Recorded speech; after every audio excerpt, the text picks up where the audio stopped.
Hello, and welcome to this podcast titled In the Name of Jesus. And even though I know that it sounds like a super religious title, it's actually quite the contrary because in this podcast, we're going to explore the good news of Jesus without the religious lens. So don't let yourself be fooled by the title.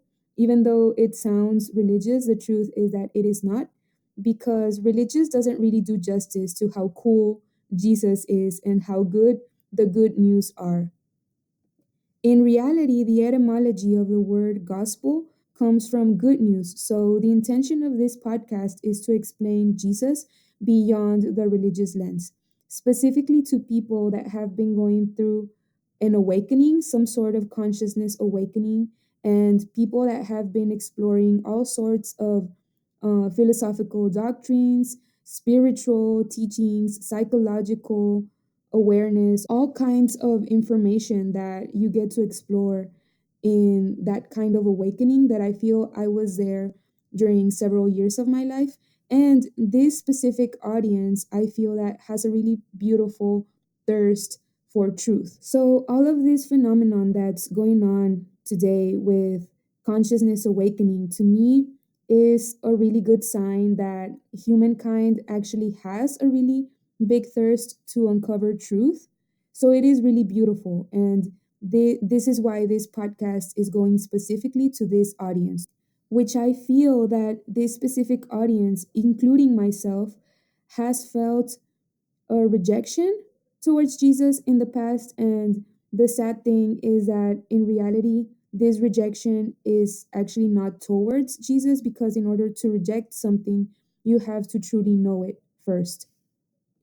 This rejection actually comes due to the religious dogma that goes on in churches, that it even seems that you're not allowed to make questions, that it is a sin to ask questions, and that you're all of a sudden a heretic for the questions that you might have. But this specific audience actually has a lot of questions.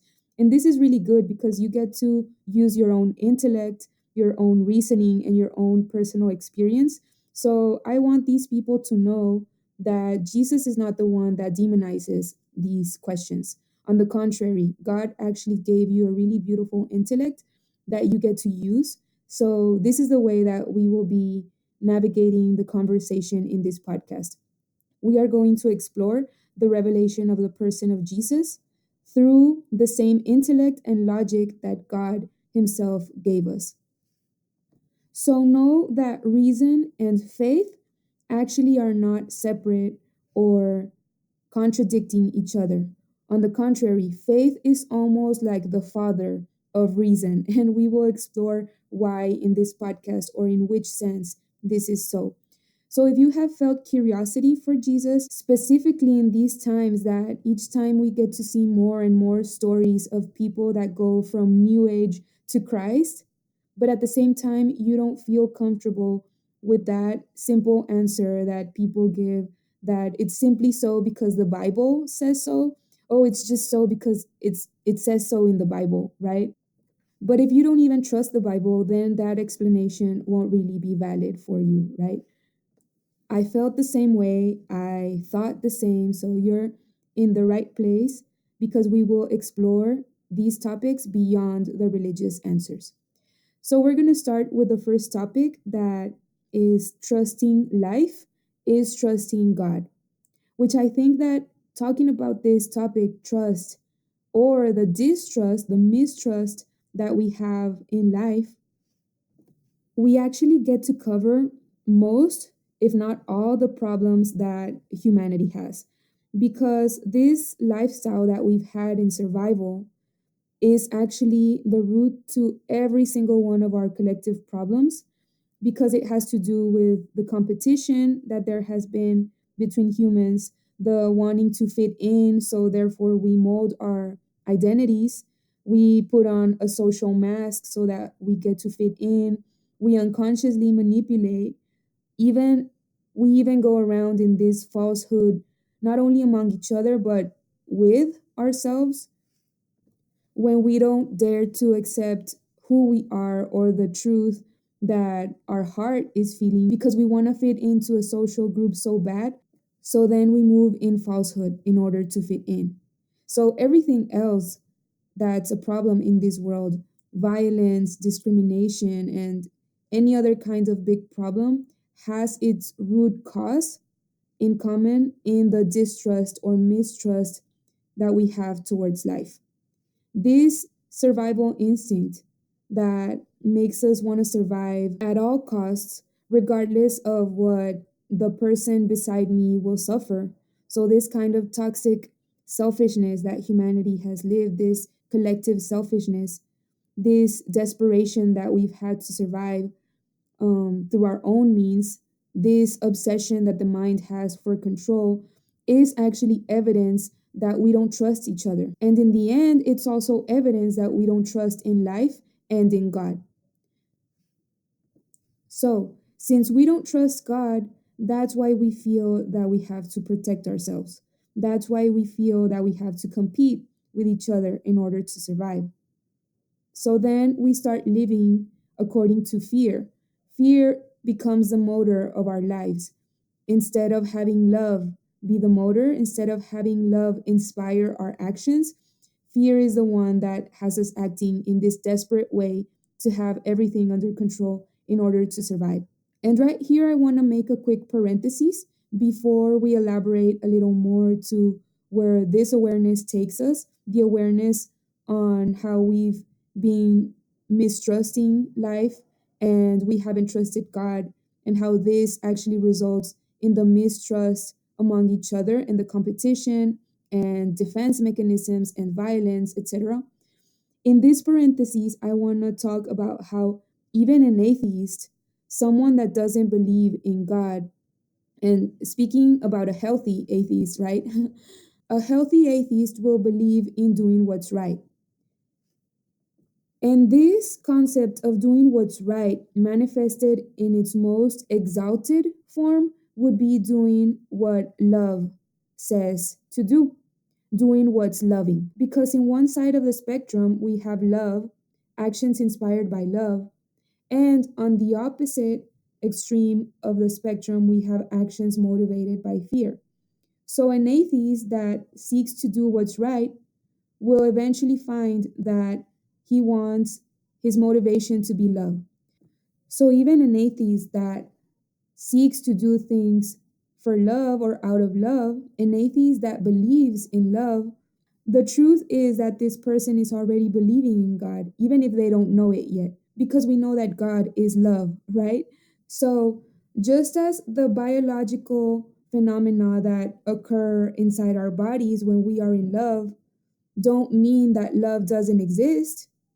Let's say that we know the biological and physiological explanations of what happened inside the human body when we are in love. For example, how we secrete hormones such as serotonin or dopamine. We know the scientific explanation behind of what's going on when we're in love, but that doesn't mean that love doesn't exist, right?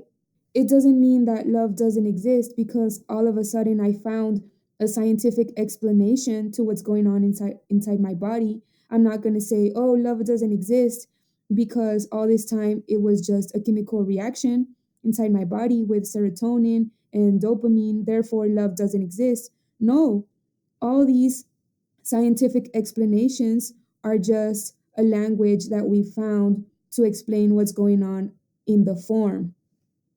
But what actually provoked that reaction in the form is love, which is substance.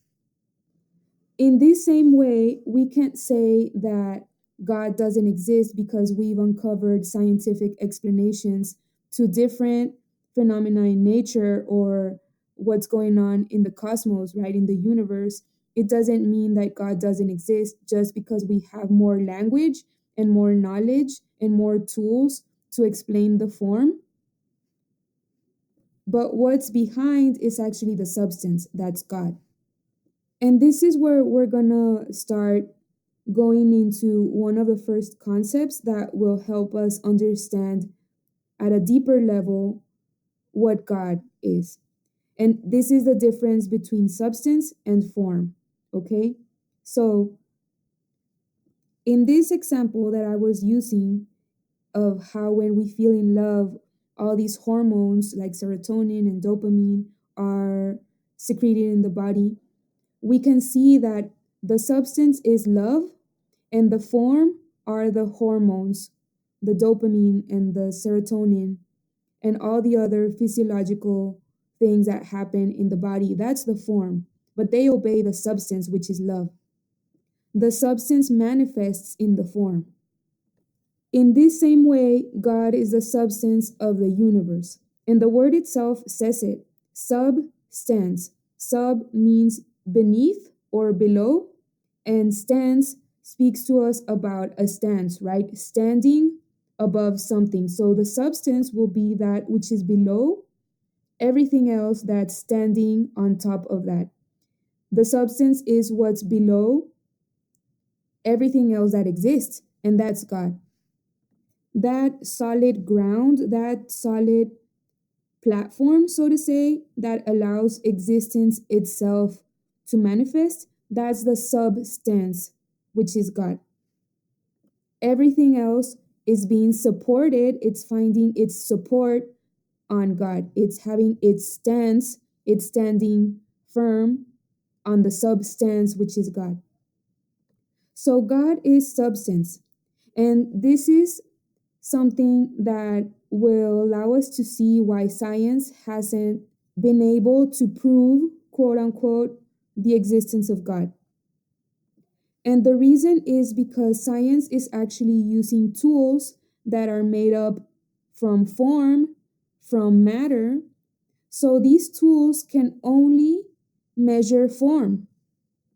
They don't get to reach the substance. Form can only measure form. Form can only see form. For example, a thermometer.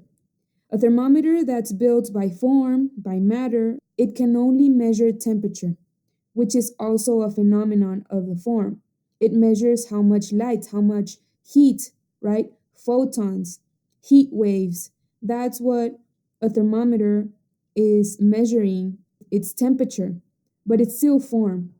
Therefore, we won't be able to find God through these scientific tools because they can only measure form, and God is substance. So, substance can only be known by substance itself.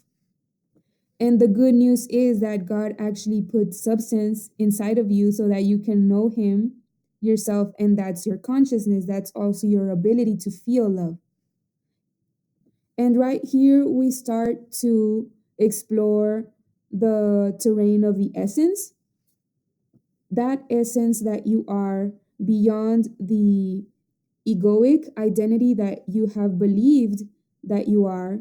But right now, I'm getting ahead of myself. These things are coming in the next episode. So, in the meantime, I just want this concept to be very clear in this first episode, the difference between substance and form.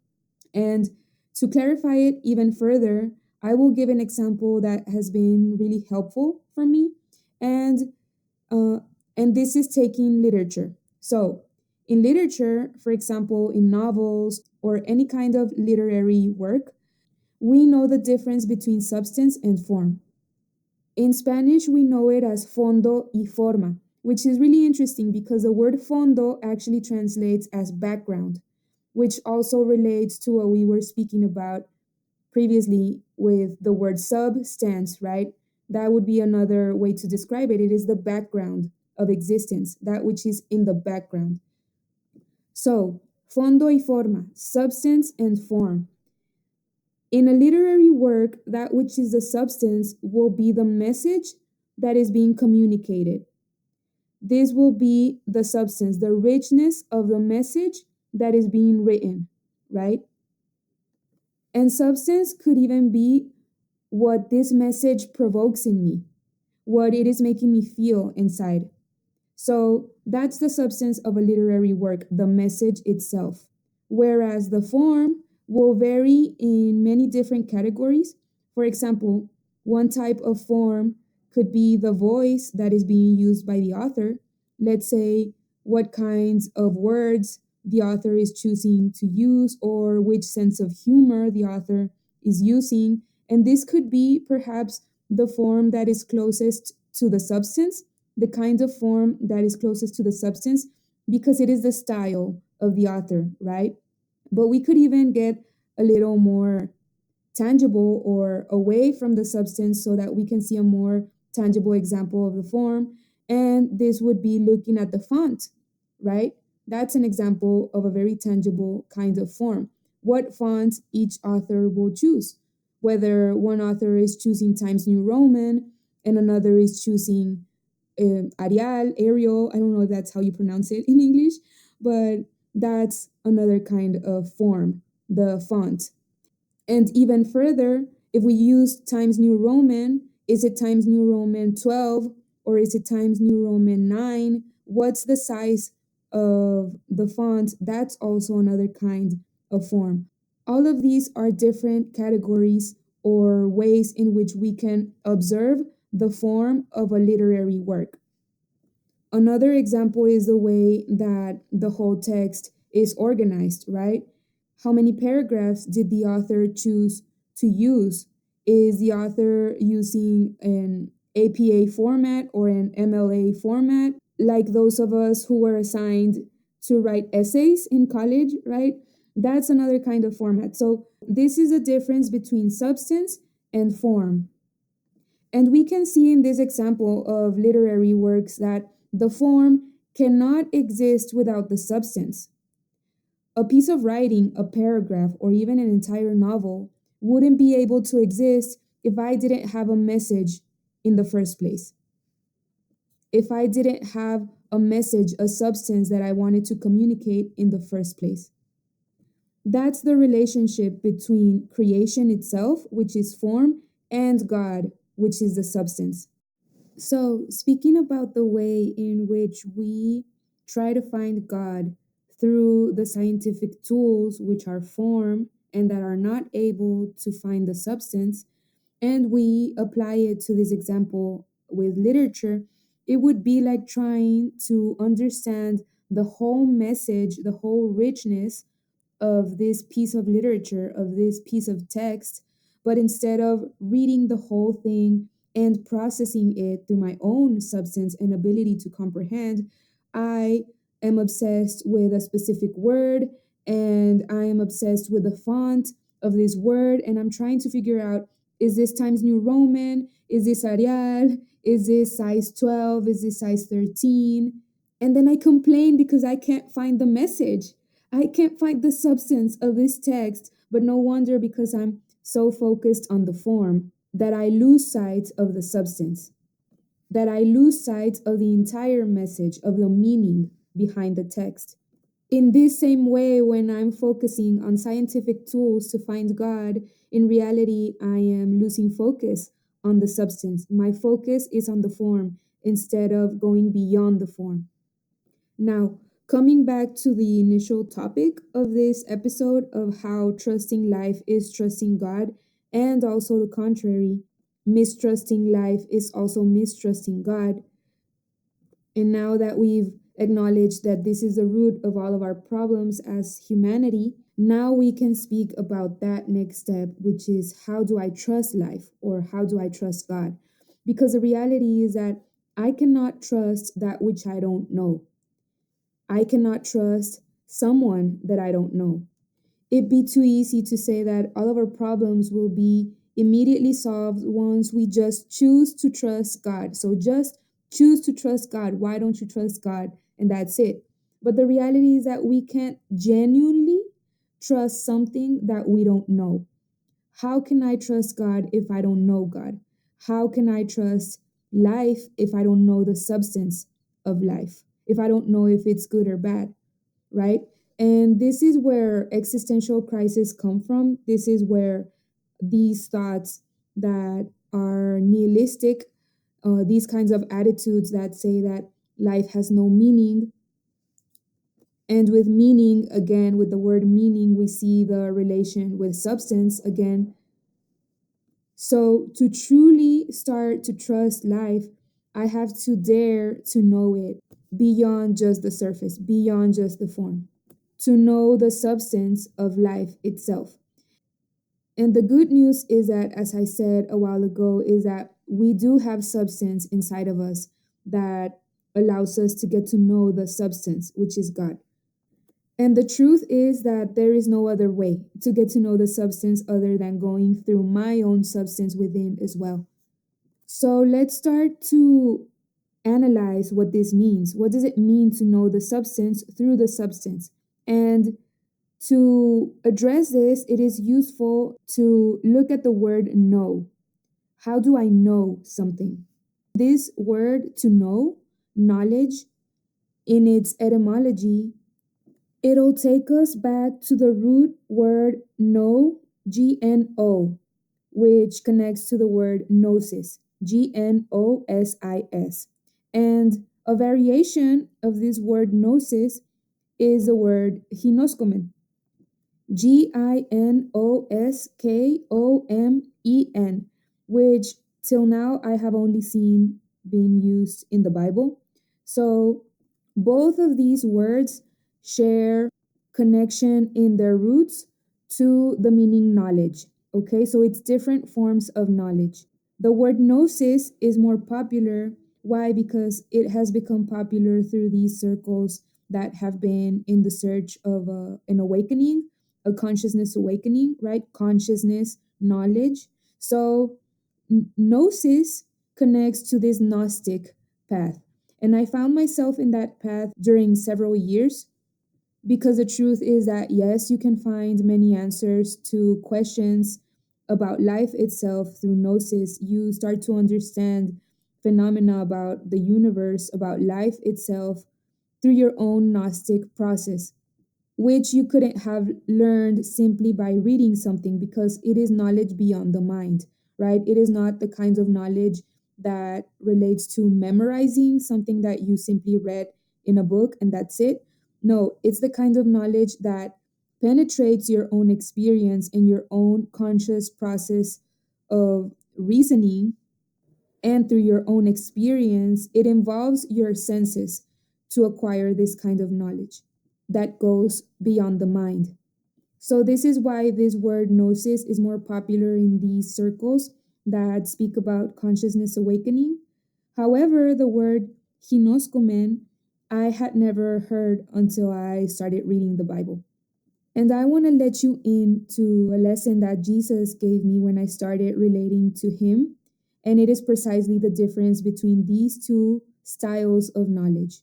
This is something that he explained to me even before I knew there was a word for this, even before learning the word hinoskomen. And what he explained is that back then, when I had barely started to allow this encounter with Jesus, I was so used to the Gnostic path that when Jesus came into my life, what he told me, what God told me was, you've been trying to get to know me through gnosis, right? Even before I knew I was trying to get to know God, because trying to get to know the universe, the logos, everything is trying to get to know God in the end, because God is everything. So God said to me, you've been trying to get to know me through gnosis, and that is almost like trying to get to know someone. And instead of opening yourself up to conversation with them and opening your heart to them and allowing them to open their heart to you, instead of doing that, you want to perform a lobotomy on their brains to see how they are wired, to see all the different neural pathways and all the logic behind their patterns and how they are wired. So you're trying to get to know this person through the form instead of allowing this heart to heart encounter, substance to substance. And it is a really cold way to try to get to know someone, even trying to get to know God. We get so obsessed with trying to figure out all these explanations for the logos, the logic behind the cosmos, that's gnosis, instead of opening up to this exchange, heart to heart, to this friendship, to this love. That's hinoskomen. That's the kind of knowledge that involves love, that involves us opening up to know God through the substance, which is love itself. And when I understood this, it reminded me of a phrase that I had read in one of Rumi's book, this spiritual teacher. And I don't remember the title of the book, but I do remember the quote. It said something along the lines of, there are two ways to enlightenment. One is more painful than the other. These two paths are the path of consciousness and the path of love. And Rumi speaks about how the path of consciousness is the one that's the most painful of those two. And it's true. That's the way that I was used to before Jesus in this Gnostic path that I found myself. The reality is that it was very painful because the more you knew, the more you found out that you actually know nothing at all. And at the same time, you had more complex comprehension of the universe. So, more complex, understanding more complex things, then open the door to more complex questions, which you don't have the answer to. And then you open yourself to even more complexity. It just opens the door to have even more painful existential crisis because now you have even more information. And instead of this painful path, God actually invites us to know Him through hinoskomen, which is this knowledge from substance to substance, love to love, which is the true substance of the universe, this love. And the thing about love is that it cannot be logically understood. So if we follow this Gnostic path, we eventually find out that love cannot be explained in this way that the Gnostics are used to explaining things. Love doesn't have this logical explanation to it. Love simply is. So the substance cannot be understood logically. It can only be met. So the kind of knowledge that allows us to know the substance is actually the kind of knowledge that requires you to meet the substance. It is a meeting, it is an encounter. It is not a logical or rational kind of knowledge. It is a face to face encounter. It is a love affair.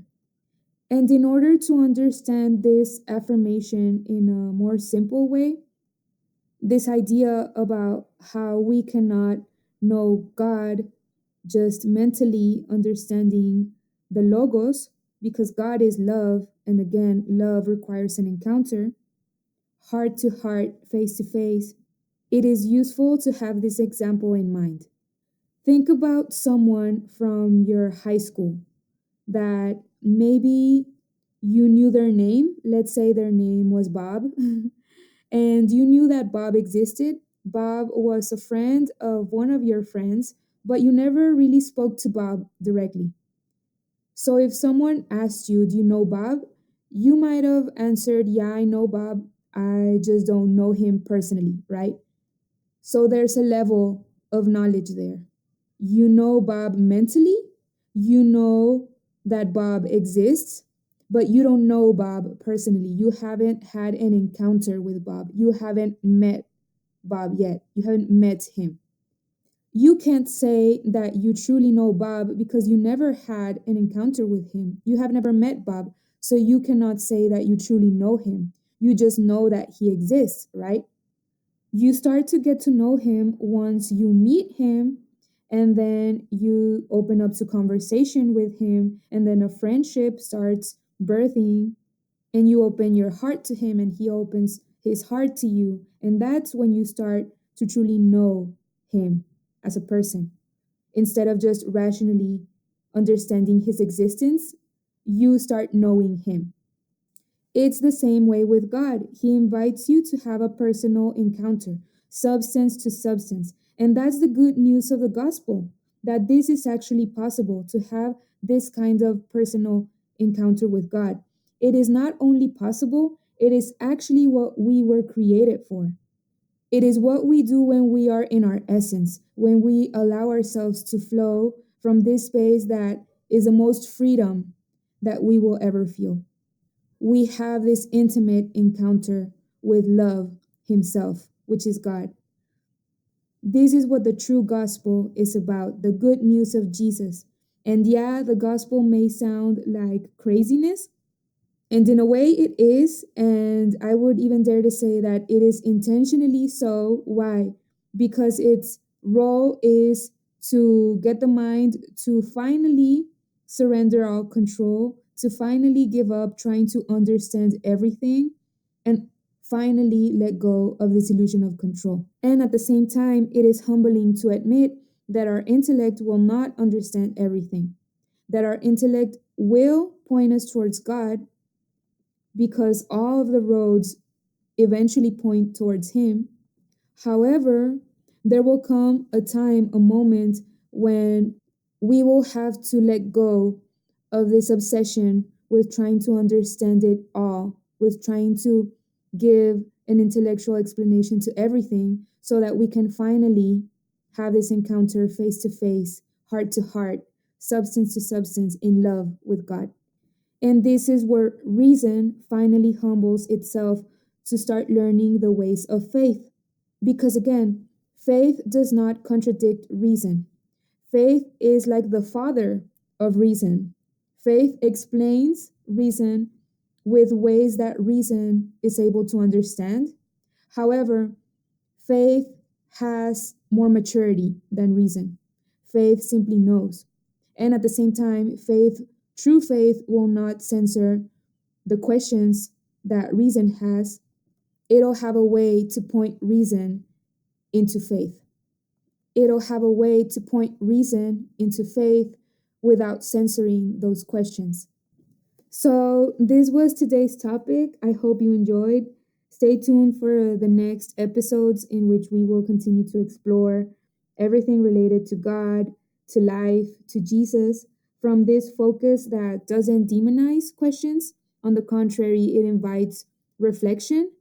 And I'm excited to explore all the different topics with you. Thank you for listening. See you next time.